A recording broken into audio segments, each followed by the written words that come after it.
Hi everybody. What's up? Welcome back to Pantry. It is moi. I don't know what I am. I guess like your chef extraordinaire. That's so cliche, but I had to say something. Okay, so today I am going to be baking old-fashioned apple crisp. A couple of my little twisty things on it. It's a fan favorite like everything else that I make. Not saying that, you know, I'm some great cook chef. I kind of am. Evelyn's already peeled my apples and I'm gonna go ahead and cut them now. So.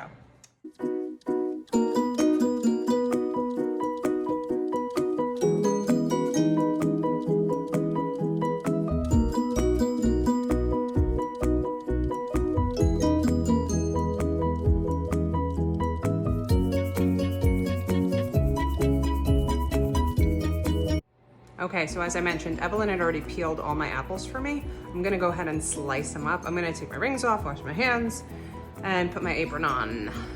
All right? Okay, I'm listening to Carmen, the opera. All right, so I'm cutting these, I'm hand cutting them.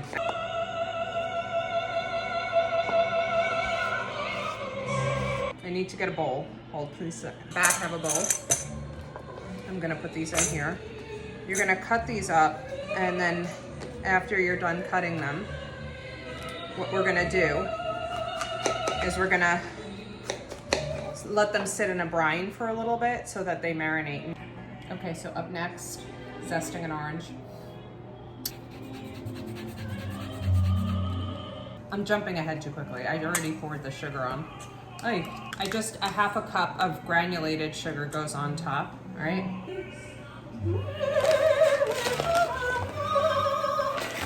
There you go, a little bit. Okay, so next is gonna be a little bit of cinnamon.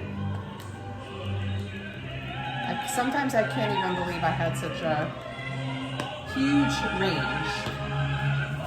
All right, I'm gonna transfer this into a bigger bowl. And yeah, I had to do it. I've always put Grand Marnier in there. I mean, at the end of the day, even if the kids eat it, it burns off when you're cooking it. I mean, that's my story and I'm sticking to it. This is smudge more. So just 1 tablespoon of brown sugar. Actually, I might add a little bit more just because I like it. Like caramelizes them in a way that makes them very tasty. So, okay, a little bit of vanilla, 1 tablespoon.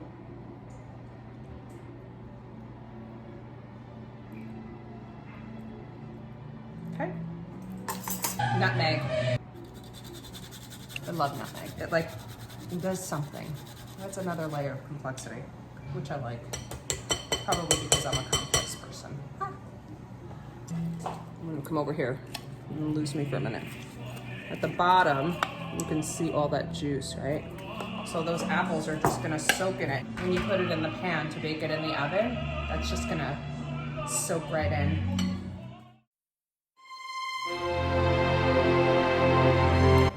I am going to do the topping. Here we are. I'm using my paddle thing here. All right, so we need 1.5 cups of flour. I really love, like I said, this recipe. Something about it. Any time of year. All right, now we need 3/4 of a cup of sugar, granulated sugar. Okay, so that's half. Now I need 1/4, so 3/4 now. All right. It needs a little bit of salt. Just measure by hand, especially if it's like a half a teaspoon. Like, not taking my measuring spoons out for that. So right now I've got my salt, my granulated sugar, and my flour in here. Next is the brown sugar and oatmeal, and then 2 sticks of butter. Okay, half a cup. See how packed that is? I don't know if you can see. It's fully rounded. Yeah, see? All right, now I'm gonna do 1/4 of a cup. Okay. perfect. Like a little round disc. Okay, so now I need a cup of oatmeal, which is just regular. It's just old-fashioned. I mean, I buy like the generic brand. Nobody eats it, I swear. I just keep it here for the apple crisp. So I'm putting that in. And now, the butter.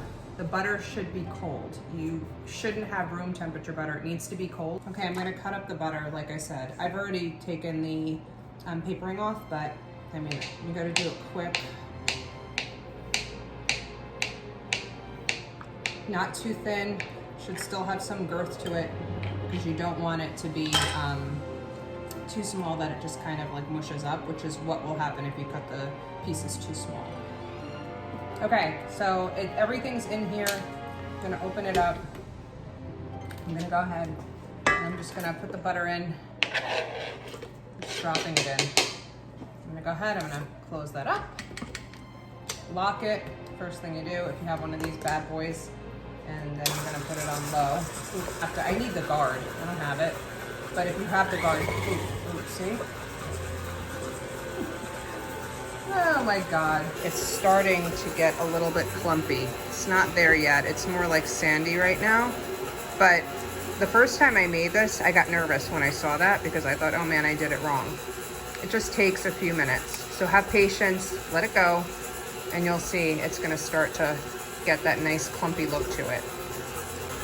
Ah, you see? You just leave it and it does its thing. Look at that. All right, you don't want to overmix, so I think this is just about done. I'm gonna go ahead and shut it off. See how beautiful that is? You see how gorgeous and like rich and dense those crumbs are. That's gonna go right on top of the apple crisp. Now, what I'm gonna do is I have this pan. It's like a pampered chef pan. And what you're gonna do is you're just gonna lay it across with all that juice. Get as much of it as you can out. Spread it out. All right. Oh, so good. Kind of even it out, right? Get it all into those little crevices and creases. When you're done spreading, you're gonna take the topping. I just want you guys to be able to see it. See how like the chunks that are there? There you go. Oh, there's like a big chunk in there. Yeah, there you go. All right, ready to put it in the oven. The trick is when you put it in the oven, you have to put it on a pan. All right, I'm putting it in the oven. Here we go. Put it on the bottom. Okay, it's in the oven. It will be in there for about 35 minutes. I usually do a timer for 15. And then I'll turn it, I'll rotate it in the oven, and then I'll move it up to the top. So that's it. I'll show you the end result in a minute. Well, 35 minutes. We're about 15 minutes in. There you go. It's a little bit brown. All right, I gotta close this up. That was 15 minutes. I'm gonna put the timer on now for another 20 and see where it goes from there. All right, guys, so the moment of truth. The 35-minute timer has gone off and we're gonna check out what's in the oven. Oh yeah, look at that bubbliness. Oh wow.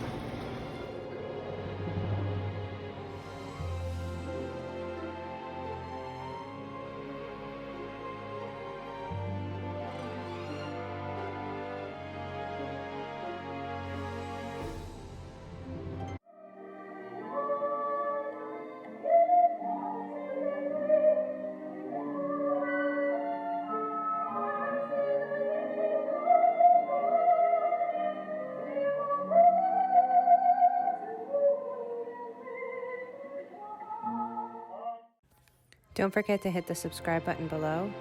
Follow me on Instagram at Pantry, and also give this video a like. Thanks for watching.